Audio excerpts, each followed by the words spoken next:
Okay, in this video, we're going to start section P-5. Ooh, that's a pretty thick pen there.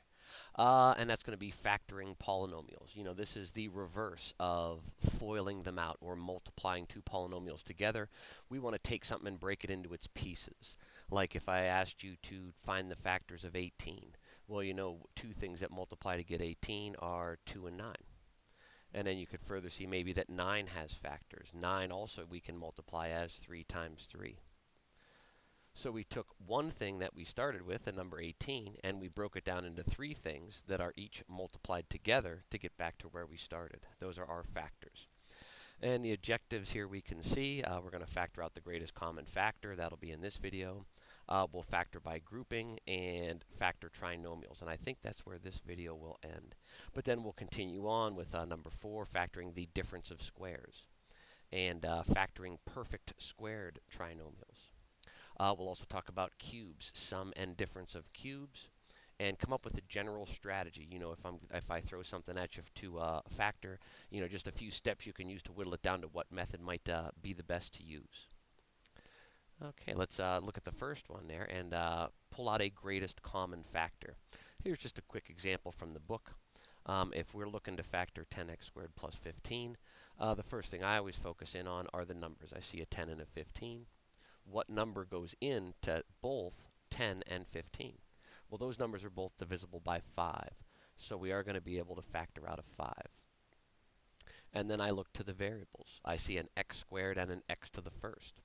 You can always factor out the lowest of the exponents as long as every term has that variable. So the lowest I see here is an x to the first, so that's coming out. Now here we can look at it, I guess, in a couple different ways. One way would be a division problem. I look at the first term, 10x squared, and we factored out a 5x, so imagine division. What is 10x squared divided by 5x? Well, 10 divided by 5 is 2, so that's left in the parentheses. And x squared divided by x to the first is x to the first. Another way to do it would be, and you know, this is more the way that I'm thinking about it when I do it. I'm thinking 5x times something equals 10x squared. Well, 5x times 5 times what equals 10? Well, that would be a 2. And x times what would get me back to the x squared I started with? That would be an x. And then the sign is not going to change. It'll still be a plus since we didn't factor a negative out with it. And we got our 15x to the first. So again, the way I think is 5x times what is 15x? Well, that would be a 3. Or you could think about it as a division problem. If I just take the 15x over here to the side and divide by what I factored out, 5x. 15 divided by 5 is 3. X divided by x is,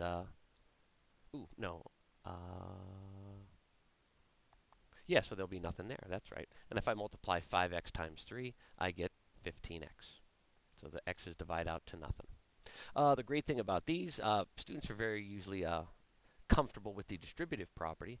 If you think you made a mistake, you can just do a quick distribution to see if you got it right.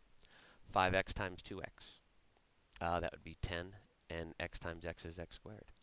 5x times 3 is 15x. After you distribute, you should be back to where you started. So down here, you know, the book says this is the sum of two monomials. We have two things we're adding together. And this is an equivalent expression. It looks different, but it means the same thing. And this is a product. We have two things multiplied together. So we found two factors of 10x squared plus 15x, and those factors are a 5x and the quantity 2x plus 3. Okay, here in example 1, some nice easy ones. Factor out the greatest common factor. When I look at letter A, I see 18 and 27, and I know that those are both divisible by 9. So I'm going to be able to pull a 9 out. And then I see I have an x cubed and an x squared. You know, both terms do have an x in it, and I can factor out the lowest of those exponents. So I can pull out an x squared. Okay, let's see here. 9 times what would get us back to the 18? Well, that'd be 2. And this x squared times something would get us back to x cubed. That has to be x to the first. And then we'll have plus. 9 times what is 27? Well, that would be 3. And x squared times what would be x squared? Well, that would just be like a 1 on there, so we don't have to put it in there at all. Again, if you do want to think about it as division, you know the first term is 18x cubed divided by the 9x squared we factored out. And the second term is 27x squared divided by the 9x squared we factored out. That's a squared. So 18 divided by 9, that's our 2. X cubed divided by x squared is x. And then here the 27 divided by 9 is 3, and the x squareds cancel. And again, you can check that with distribution, just to check your handiwork. Now, letter B is a little different. You might have seen something like this in Algebra 2. It says factor out the greatest common factor. The first thing my eyes focus on is this plus right here. It's not enclosed in a set of parentheses, and it is in between these two distinct terms. So I'm going to underline the first term in red and the second term in blue. That's a product of two terms here, and we have another product over here. Those are separate terms. What do I see common to each of them? Well, I'll underline in green here x plus 3. That is common to both. So if I imagine a set of brackets around there, I'm going to factor out the x plus 3. And when I factor it out, it comes out just once, x plus 3. Now, there is going to be another factor, and that factor is just, I like to call them the leftovers. Here, let me get rid of some of this clutter up here. Okay, again, I'll underline the x plus 3 and the x plus 3. That was factored out and became this first term. Now, the leftovers are this x squared and the plus 5. Sign comes with it. So, x squared plus 5. If we really want to check our work, this would be a little more complicated, but we could distribute this x squared, we could distribute this 5, and collect our like terms, and then we could check that by foiling out these two binomials that we have. And if you want to give it a try, go right ahead. Just for time's sake, I'm not going to do it here. Again, underline the common thing from both terms. The x plus 3 is common. It got factored out. It come out once. And now we have x squared plus 5. And you could, if you wanted to check this sort of as a distribution property, I could wrap this up like a package and multiply it by the first term, x squared. So I'd have x squared times my quantity, x plus 3. And then I would have the x plus 3 in parentheses get distributed here after the 5. So I'd have a plus 5 times that quantity x plus 3. And excuse me, that's an ugly 3 there. I'll fix it up a little bit. But you can see we did get back to where we started. So we factor out the greatest common factor. Now here in example 2, and when you're doing the homework, look for this in directions. This is a dead giveaway. They're sort of giving you the direction you're going to need to take this. You're going to factor by grouping. Another dead giveaway is we have 4 terms. We have a cube, a squared, an x, and a constant. Our exponents do go downhill, 3, 2, 1, 0. And 4 terms is kind of a giveaway that the first thing I would try is factor by grouping. And what they mean by grouping is I'm going to group off these two. And then after this plus sign, I'm going to group off these two. Now, it's only going to work if we factor out of each of these set of parentheses something, and what's left in the parentheses is the same. And you'll see what I mean here in a minute. My first term here is an x cubed and an x squared. Well, the lowest of those is x squared. I can factor it out. And what's left inside, x cubed, we divide out an x squared, we're left with x. If we divide 4x squared by the x squared we factored out, we're left with a 4. So we factored out the common term here, and left in the parentheses is x plus 4. If we can do the same thing to the second group, and we still have an x plus 4 left in the parentheses, we'll be in good shape. So here I see a 3x and a 12. There are no common variables, but I sure can factor out a 3. So I'm going to pull out a 3. Left in the parentheses is, look at that, x plus 4. So now this turns into a problem just like we saw here. So I'll underline here in red. My common factor is the x plus 4 in parentheses. That will come out. And the remainder, x squared plus 3, make up my second factor, x squared plus 3. And there we go. See, there's another one down here. Hey, it doesn't hurt to have a little more practice, right? If you want to pause the video and try this one on your own, like one of the huddle problems at the end, you can, or just follow along. And let's see how this one works.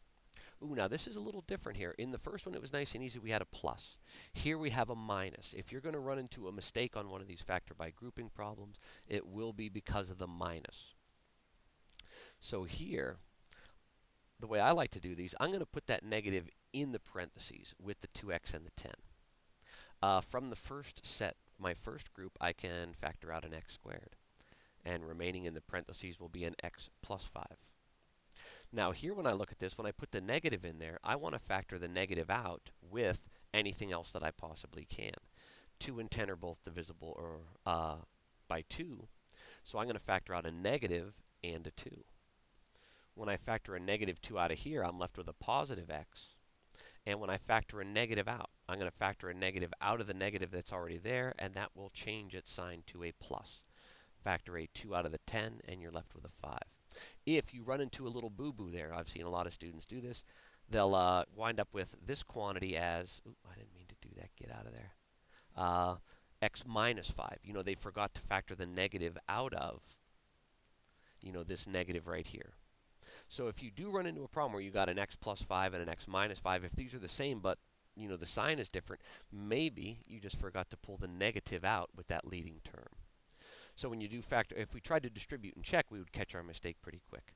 Minus 2 times x is this negative 2x. Minus 2 times a negative 5 would be a positive 10. And that would tell us we made a little mistake. So when we factor out that negative, this does change to a plus. And we can now see the common term to both. So one of our terms is quantity x plus 5. And our other term is the leftovers, x squared and minus 2. X squared minus 2. So be careful with the negative. Those just a little extra twist in there. Got to keep you on your toes. Now, factoring trinomials. You know, here's our generic. Let me make this just a little bit bigger. We got our ax squared plus bx plus c. You know, a, b, and c are just stand-ins for numbers. So whatever this number is will be the first part of our binomials. Something x times something x. You know, the factors of a will go in here and here. And then we'll take c and figure out what its factors are. What numbers do we multiply to get c? Those will go at the second spot in each binomial. Here's a binomial, we'll have a constant there. Here's another one, we should have another constant here. And then we can check our middle terms by the outers and the inners of FOIL. We can multiply these outer numbers and then add or subtract accordingly the product of these inner numbers and get the middle term b. If we can't find a way to factor it, the polynomial is prime, where you know we can't factor it and come out with nice even linear factors. We should be able to do it with the quadratic, but we might end up with some imaginary solutions. So here, leading coefficient is 1. That makes these a lot easier. You know, I've told my students in the past, you know, we are going to factor this into 2 binomials, so I'll set up some empty parentheses. What are the factors of x squared? Well, there's only one way to do that. It's got to be x times x. And now I'm going to look at the factors of 8. So I'm going to take 8, and I'm going to make a little factor t, I like to call, a little tree under it, and come up with the factors. Start with 1. 1 times 8 is 8. What about 2? 2 times 4. Does 3 work? No. Does 4 work? Yes, but then that would just be a repeat of this one.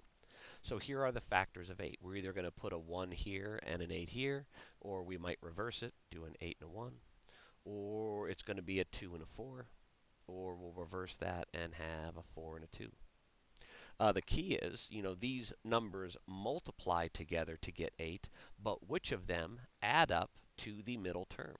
Our middle term is 6. Well, what's 1 plus 8? 9. Or 1 minus 8 would be 7. That's not going to work anyway. 2 and 4, though. If we add those, we get 6. And since all these signs are pluses, we know everything down here will also be positives. A plus 2 and a plus 4. Okay, if we check, x and x is x squared. The 2 times 4 is 8. And then our outers. We have a 4x and a 2x, and those add up to the middle, 6x. So that wasn't too bad. You know, 8 was not a hard number to work with. The leading coefficient was 1. That made our lives a lot easier.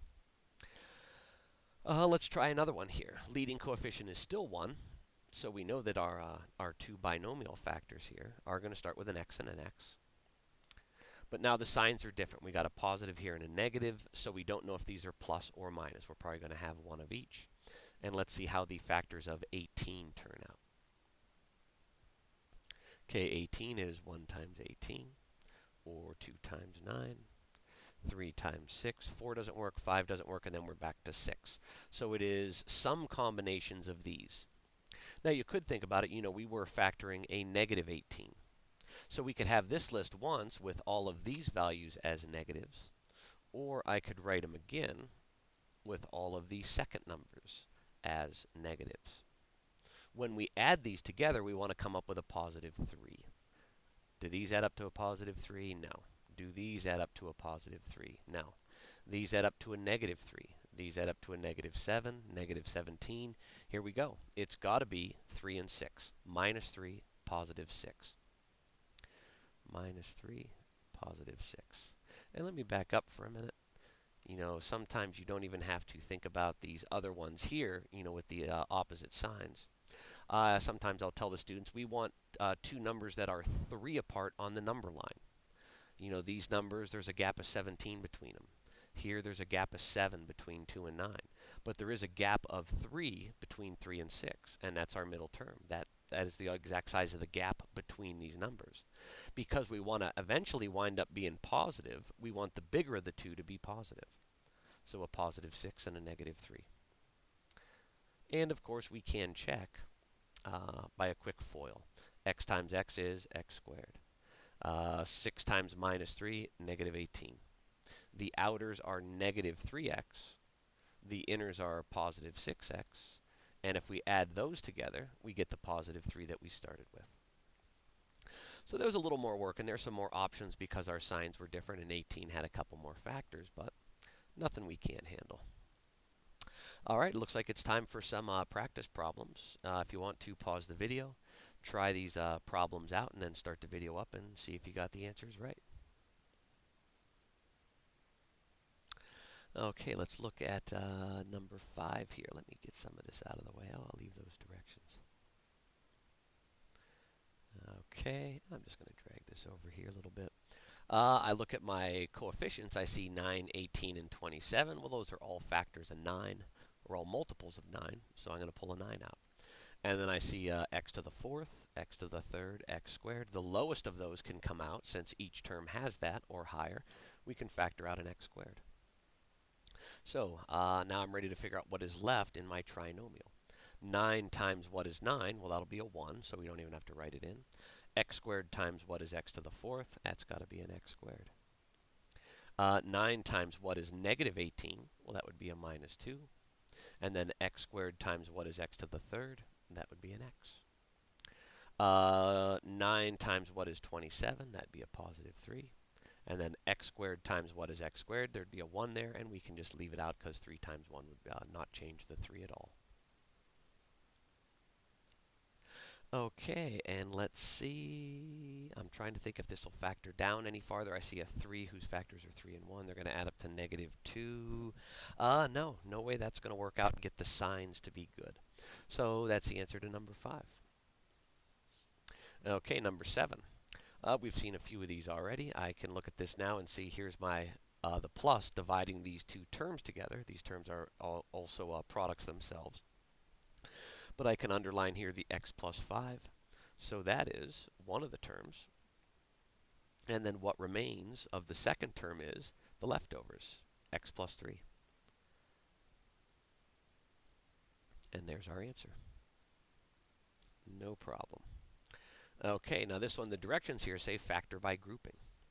So that's a dead giveaway. If the directions tell you to use grouping, definitely use it.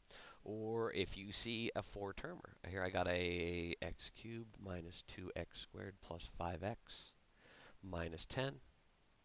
And we're just going to group them off. Since our exponents are in descending order, we'll group off these together. And since that's a plus, we won't have to worry about factoring out a negative. I'll group it just like that. The first term here, I see the highest, well, they got a 1 and a 2, so I can't factor out a coefficient, but I can pull out an x squared. And let's see what's left. Let's do this by division. X cubed divided by the x squared we factored out would be an x, minus 2x squared divided by x squared would just leave the 2. In the second group here, I see a 5 and a 10, and I can factor out a 5 then. And what's left? 5 times what is 5x? Well, there'd be an x there. And then 5 times what is minus 10? There'd be a minus 2. And again, you need these to match up, or the problem would stop right here. X minus 2 and x minus 2 will be one of our factors, and the leftovers make up the remaining one. X squared plus 5. And there we go, factor by grouping. We still got the other one to do, number 13, and I see that's another plus. Wish there was a minus in there we could do. But this one, we can do by grouping. We're just going to group off the first two and group off the second two and see what happens. Hopefully it works out. Looks like in the first one we can pull out an x squared, and we'll be left with x minus 1. And the second one we can definitely factor out a 2.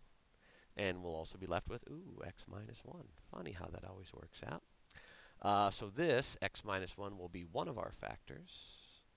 And the remainder, x squared plus 2, makes up our other. And there's the answer to number 13. Okay. Number 17 and 19 are just factor it out or state that the trinomial is prime. So I'm going to rewrite the one over here. I got my x squared plus 5x plus 6. Okay, I know this is going to be a couple of binomials. And the only way to get the x squared is x times x. And then think, what are the factors of 6? How do you multiply and get 6? 1 times 6, 2 times 3. Okay, since this is plus, you know which of these add up to 5. Well, 2 and 3. If we put a plus 2 here and a plus 3 here. See, now if we add these two, I meant to switch over to red. If we add these two numbers, we get the 5. If we multiply the two numbers, we get the plus 6. So there's our factorization. And then number 19, I'll write it right under here. Again, leading coefficient of 1, so we have an x and an x to get our x squared. And then we need the factors of negative 15. So it's going to be a 1 and a 15. 2 does not work. 3 and 5 works. 4 doesn't work, and then we would be back to 5. So because this is a minus, we could think about it this way. These are minus in the first batch. And in the other one, these are the negative ones. Or you could think about between the 1 and the 15 and the 3 and the 5, which of them are 2 apart on the number line? Well, the gap between 3 and 5 is negative 2. Or let's look at it this way. If we add up the negative 5 and the positive 3, we get to negative 2. So those are the factors, minus 5 and plus 3. And even if you feel pretty confident, it's not that hard to do a quick check. Leading terms give us our x squared. Minus 5 and plus 3, it gives us the negative 15. These outers multiply to positive 3x. The inners to minus 5x. And if we add these together, we get to the minus 2x in the middle. And there we go. On this next slide is some homework problems to try for tonight. A lot of even ones in there. Remember, you can't check those in the back, so be careful. Maybe even, confer with some friends and see if you got common answers. Page 74, 468, 12, 14, 20, 21, 22. See ya in the next video.